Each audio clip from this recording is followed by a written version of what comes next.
video message of the Holy Father for the 7th National Conference on Addictions. This took place on December 7th, 2025.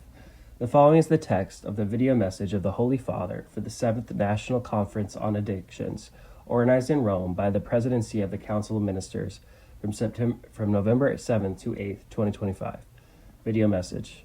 I'm glad to extend my cordial greetings to those who are taking part in the 7th National Conference on Addictions, organized in Rome by the Presidency of the Council of Ministers from November 7th to November 8th, 2025. In recent times, alongside addictions such as drugs and alcohol, which continue to be prevalent, new forms have emerged since the growing use of the internet, computers, and smartphones is associated not only with clear benefits, but also an excessive use that often leads to addictions with negative consequences for health, such as compulsive gambling and betting, pornography, and almost constant presence on digital platforms. The object of addiction becomes an obsession, conditioning behavior and daily life. These phenomena are most often a symptom of the mental or inner distress of the individual and a social decline in positive values and references, particularly in teenagers and young people. Youth is a time of trials and questions, of the search for a meaning in life and in making choices for the future. The growth of the drug market and drug use, the pursuit of easy money through slot machines, and addiction to the internet, which also includes harmful content, show that we live in a world without hope, where there is a lack of vigorous human and spiritual proposals.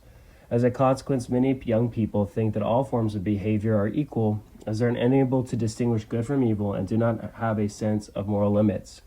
Therefore, the efforts of parents and various educational agencies such as schools, parishes, and oratories aimed at inspiring spiritual and moral values in the younger generations so that they may behave responsibly are to be appreciated and encouraged.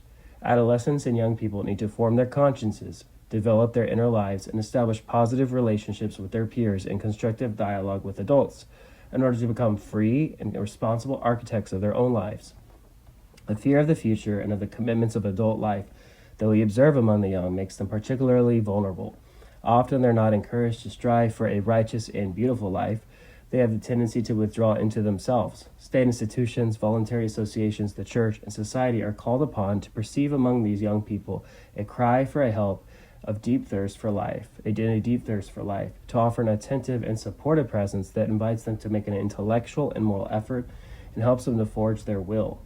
It's a matter of committing ourselves more and more, and in a concerted manner, to prevention work that translates into action by the community as a whole. As a part of a policy to prevent distress in youth, it's important to boost the self-esteem of the younger generation in order to combat the sense of insecurity and emotional instability fostered both by social pressures and by the very nature of adolescence. Job opportunities, education, sport, healthy living, the spiritual dimension of existence, this is the path to preventing addiction.